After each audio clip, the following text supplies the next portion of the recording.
नमस्कार, देश प्रदेश के इस खास शो में आपका बहुत बहुत स्वागत है। मैं हूं आपके साथ जया कौशिक त्रिवेदी। सबसे पहले बात जो है पश्चिम बंगाल की सियासत की, क्योंकि वहां बहुत जल्द होने जा रहे हैं चुनाव।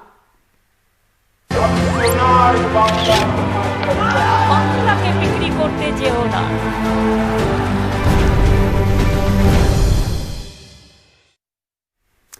कभी बंगाल में ममता बनर्जी के हक में बात करने वाले मुस्लिम धार्मिक नेता पीरजादा अब्बास सिद्दीकी ने नई पार्टी बना ली है। उनकी पार्टी का नाम इंडियन सेक्युलर फ्रंट होगा।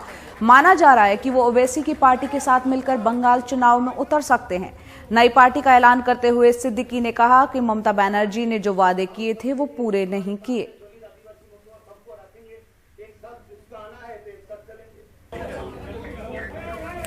क्या लगता है ममता बनर्जी सही से काम नहीं की है? अगर करते तो इसी हालत ऐसा होता। देखिए, ऐसी हमारे घर में आए हैं, हमारे पास आए थे, ऐसी के साथ बात हुई थी। ऐसी से हमारा आपका ऐसी साहब का जो राय है उन्होंने खोल के बता दिया, आपके साथ हम रहेंगे, आपके पीछे खड़े होकर रहेंगे। ये ऐसी साहब का बात है। दूसरा बात, ऐसी साहब से हम बात किए हैं, बात करके हमने देखा है ऐसी साहब भी संविधान और देश के बारे में सोचते हैं। ऐसी साहब के बारे में जो लोग बोल रहे हैं गलत बात बोल रहे हैं। और वहीं पश्चिम बंगाल के पूर्वी बर्धमान में एक मीटिंग के दौरान बीजेपी के दो गुटों में झड़प हो गई।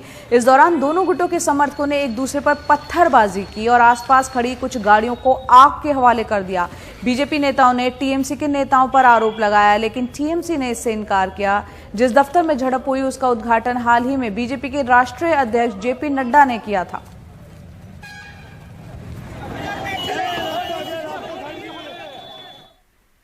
और बात मध्य प्रदेश की, जहां हो रहे हैं तबादले ही तबादले। मध्य प्रदेश में कांग्रेस सरकार के वक्त एक बात बीजेपी जोर शोर से उछालती थी, तबादला उद्योग। कांग्रेस उस वक्त उसे रूटीन बताती थी, बीजेपी पैसे का खेल। अब हैरत की बात यह है कि कोरोना काल में भी सत्ता संभालने के अगले दिन से ही बीजेपी ने तबादले शुरू कर दिए। अब कांग्रेस इसे तबादला उद्योग बता रही है। आइए देखते हैं अनुराग द्वारी की रिपोर्ट। कमलनाथ सरकार का कार्यकाल अधिकारियों के तबादलों की वजह से भी सुर्खियों में रहा था। उस वक्त प्रधानमंत्री से लेकर बीजेपी के तमाम बड़े नेता इसे ट्रांसफर उद्योग की संज्ञा देते रहे। बीजेपी सरकार ने औद्योगिकरण का जो माहौल बनाया था उसको बर्बाद कर दिया और ट्रांसफर का उद्योग खूब फल फल रहा है। अब सुरक्षा में जो डॉग लगे थे, इंसान तो इंसान वो भी बदले जा रहे हैं भाई। सरकार को तबादला उद्योग से जो पैसे की उगाही कर रहे हैं उसको बंद करके किसान के हित में और जनता के हित में काम करना पड़ेगा। हालांकि 23 मार्च 2020 सत्ता संभालने के अगले ही दिन शिवराज सरकार ने 5 आईएएस अधिकारियों का तबादला किया। तब से अब तक सरकार ने 303 दिनों में 3000 से अधिक अधिकारियों का तबादला किया है। 169 आदेशों के जरिए 187 आईएएस अफसर बदले गए। आईपीएस कैडर में 160 अफसरों का ट्रांसफर हुआ। बावजूद इसके तबादलों के 10,000 से ज्यादा आवेदन पेंडिंग हैं। राज्य प्रशासनिक सेवा के भी 82 तबादला आदेश निकले, जिसमें 300 से ज्यादा अधिकारियों का तबादला हुआ। इन आंकड़ों के बाद अब कांग्रेस हमलावर है, बीजेपी से रूटीन बता रही है। ये तो अडानी और अंबानी से भी बड़ा उद्योग शिवराज चौहान चला रहे तबादले का। 300 दिन में 3-3.5 हजार तबादले, और उनमें भी आईएएस आईपीएस अधिकारियों के 80% तबादले। पूरे प्रदेश में जो पोस्टिंग है 80% तबादले आपने कर दिए। क्या अधिकारी काम करेगा? क्या सुशासन लाएगा? क्या प्रशासनिक पकड़ दिखाएगा? ये तो उद्योग चला रहे हैं। अब देखिए, ट्रांसफर और तबादला उद्योग का शब्द जब उपयोग किया जाता है जब उसमें पैसे का लेन देन होता है। जिस तरीके से कांग्रेस की सरकार में उनके खुद के नेता, उनके मंत्री इस बात को लेकर आरोप लगा रहे थे कि अधिकारी लोग सरकार चला रहे हैं, पूरी तरीके से पैसे की बंदरबाट हो रही है। और आपने बाद में सीबीडीटी की रिपोर्ट में देखा कि किस तरीके से अफसरों के नाम पैसों के साथ में लिखे पाए गए। भारतीय जनता पार्टी की सरकार ने निश्चित रूप से वो लोग जो ट्रांसफर के माध्यम से प्रताड़ित किए गए थे उनको राहत देने का प्रयास किया है, और वो प्रयास आगे भी जारी रहेगा। भारतीय जनता पार्टी में उद्योग और घोटाला नहीं होता, जिनको सुकून देने की बात होती है उन्हीं का तबादला किया जाता है। वैसे मंगलवार की कैबिनेट बैठक में 30 अप्रैल तक सरकारी विभागों में तबादले का फैसला हुआ है, यानी इन आंकड़ों में और इजाफा। बीजेपी जब विपक्ष में थी तो ट्रांसफर पोस्टिंग को तबादला उद्योग की संज्ञा देती थी, कांग्रेस उसे प्रशासनिक जरूरत बताती थी। अब कांग्रेस उसे तबादला उद्योग बता रही है, बीजेपी प्रशासनिक जरूरत। इन सब के बीच 1 अप्रैल से 2 साल से ट्रांसफर्स पर लगा बैन हट जाएगा। जो प्रभारी मंत्री हैं वो जिले और तहसील स्तर पर तृतीय और चतुर्थ श्रेणी के कर्मचारियों के ट्रांसफर की अनुशंसा कर सकेंगे। ये भी और बात है कि अभी तक प्रभारी मंत्री बन ही नहीं पाए हैं। भोपाल से कैमरा पर्सन रिजवान खान के साथ अनुराग द्वारी, एनडीटीवी इंडिया।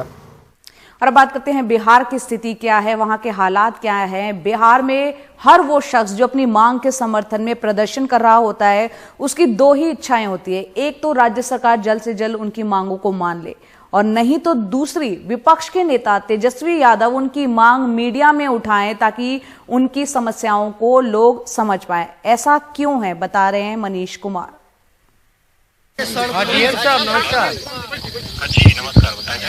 अरे ये शिक्षक वाले सब लोग आंदोलन कर रहे थे वहाँ गर्दनी बाग में, इन लोगों का कोई परमिशन ले नहीं रहा, इन लोगों को धरने के लिए कोई रिसीव नहीं कर रहा है।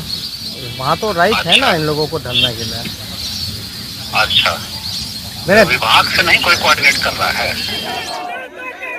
बुधवार शाम को तेजस्वी यादव ने इन प्राथमिक शिक्षकों को जो अपनी नियोजन प्रक्रिया को पूरा करने की मांग को लेकर धरने पर बैठे हैं, उनके लिए राज्य के मुख्य सचिव, डीजीपी और पटना के जिला अधिकारी से बात ही नहीं की, बल्कि उनके साथ वापस गर्दिना बाग के साथ धरना स्थल तक पैदल भी चले।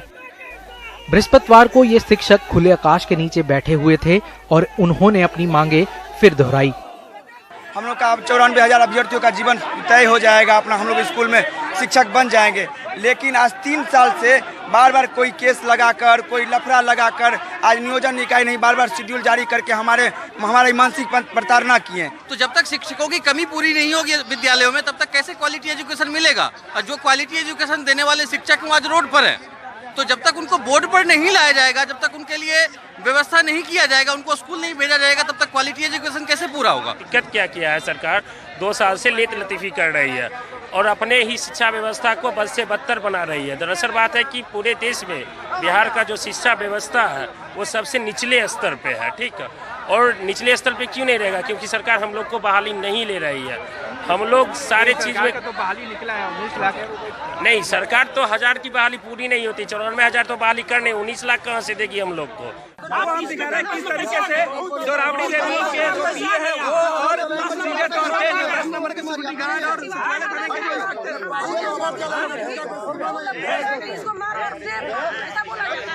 देखिए नौबत हाथापाई की सुरक्षाकर्मी आपस में भिड़ गए हैं, लड़ाई कर रहे हैं। लेकिन इस बीच एक बार फिर प्रदर्शनकारियों द्वारा तेजस्वी यादव के घर के आसपास रहने के कारण स्थानीय थाने और उनके घर के बाहर तैनात सुरक्षा कर्मियों में जमकर बहस हुई। इनके अधिकारी तो नियम का उल्लंघन इस प्रकार से उखाड़ रहे हैं। अब बताइए, जो घटना स्थल है गर्दनी बाग, वहाँ बैठे नहीं दिया जा रहा। दिल्ली में भी जंतर मंतर है, 24 घंटे वहाँ धरना लोग देते हैं, अनिश्चित काल तक लोग बैठे रहते हैं। और यहाँ स्थिति देख लीजिए, पहले तो हड़ताली चौक हुआ करता था, उधर फिर आपको नाले के पास फेंक दिया गया, अब वहां भी लोगों को नहीं बैठने दिया जाएगा। तो डेमोक्रेसी है कि नहीं है, लोकतंत्र है कि नहीं है? फिलहाल राज्य सरकार के लिए समस्या अब प्रदर्शनकारियों से अधिक तेजस्वी यादव है। कैमरामैन हबीब अली के साथ मनीष कुमार, एनडीटीवी इंडिया के लिए। और बात करते हैं यूपी का आलम क्या है, आपको दिखाते हैं। यहाँ कासगंज में एक 10 साल के बच्चे को अगवा कर दिया, बदमाशों ने उसे मार डाला, लेकिन बच्चे की जान बचाने में नाकाम रही पुलिस टीम को इसलिए इनाम देने का ऐलान किया गया क्योंकि उन्होंने बच्चे की मौत के बाद बदमाशों को पकड़ लिया। पुलिस अफसर इसे अपना गुड वर्क कहकर इसकी पब्लिसिटी भी कर रहे हैं। देखते हैं कमाल खान की रिपोर्ट।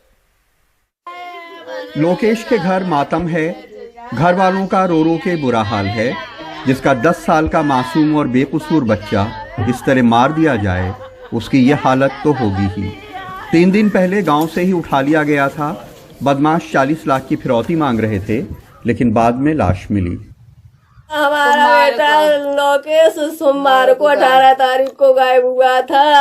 और फिर क्या हुआ? फिर क्या, उसे सारी दुनिया में ढूंढा, मैंने पुलिस को भी इन्फॉर्म किया और पुलिस वाले भी दिन रात लगे रहे और बच्चा कहीं नहीं मिला। आज वो मार के और जहाँ पे 10 बार देखा उसी जगह डाल दिया। सफेद कपड़े में लिपटा हुआ उसका शव आया तो जिसने देखा उसका कलेजा मुंह को आ गया। घर वाले तो घर वाले, सारा गांव इससे दहल गया। जो भी उसे जानते थे आज सदमे में हैं।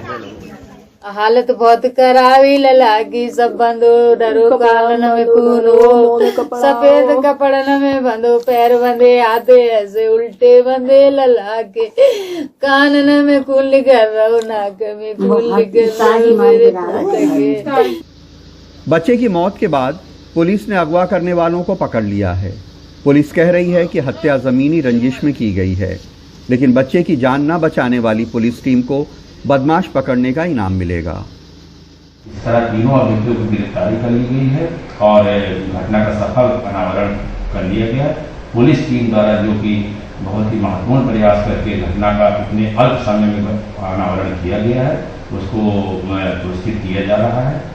पुलिस ने 36 घंटे के अंदर बदमाशों को पकड़ लिया, ये तो बड़ा काम किया, लेकिन अगर बच्चे की मौत के बाद अपने लिए इनाम की घोषणा नहीं करते तो शायद ये ज्यादा अच्छा होता। दासगंज में अभितांशु, लखनऊ में कैमरामैन राजेश गुप्ता के साथ कमाल खान, एनडीटीवी इंडिया।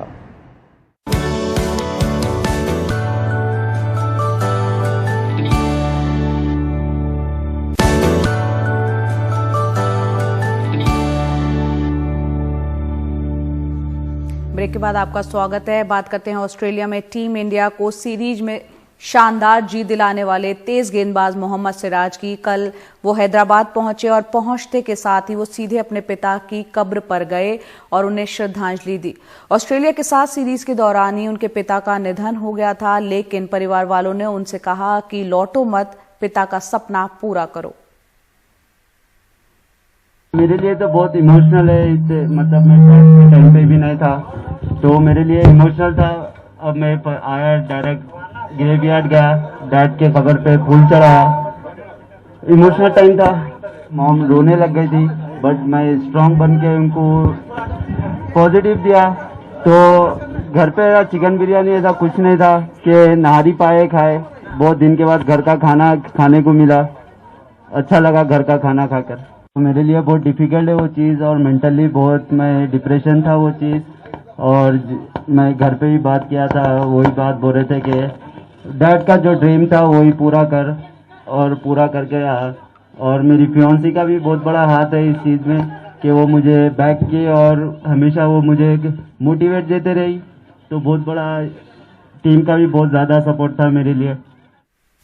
वहीं ऑस्ट्रेलिया पर शानदार जीत दर्ज करने के बाद स्वदेश लौटे भारतीय क्रिकेट टीम के खिलाड़ी शार्दुल ठाकुर का अपने घर पर शानदार स्वागत हुआ। मुंबई से सटे पालघर के अपने घर पहुंचने पर शार्दुल की मां ने शार्दुल को विजय तिलक लगाकर स्वागत किया और अपनों के बीच पहुंचकर और अपनी मां से मिलकर शार्दुल कुछ पल के लिए भावुक भी हुए। शार्दुल ने ब्रिस्बेन में शानदार प्रदर्शन करते हुए 7 विकेट चटकाए और पहली इनिंग में 67 रन की जिम्मेदार पारी भी खेली। खेळ सगळे जे आहेत त्या ठिकाणी उपस्थित आपल्याला असलेले पाहिजे होते। या ठिकाणी जे आहे स्वागत करण्यामध्ये जी आई आहे, वडील आहेत आणि परिवार आहे, खेळ सगळे जे आहेत त्या ठिकाणी उपस्थित आपल्याला असलेले